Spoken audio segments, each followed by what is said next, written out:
Europe సమాజం తనని తాము ఆత్మవిమర్శ చేసుకోవాల్సిన సందర్భం.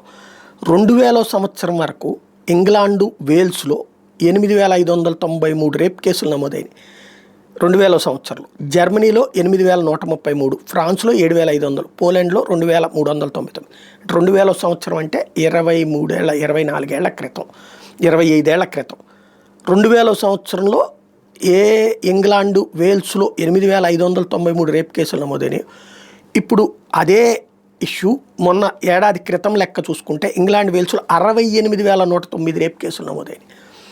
జర్మనీలో అప్పట్లో 8,133 కేసులు నమోదైతే ఇప్పుడు ఏకంగా 39,029 కేసులు నమోదైనవి. ఫ్రాన్స్లో అప్పట్లో 7,500 కేసులు నమోదైతే ఇప్పుడు 42,400 కేసులు నమోదైనవి. అప్పట్లో పోలాండ్లో 2,399 అయితే ఇప్పుడు 1,127 నమోదైనవి.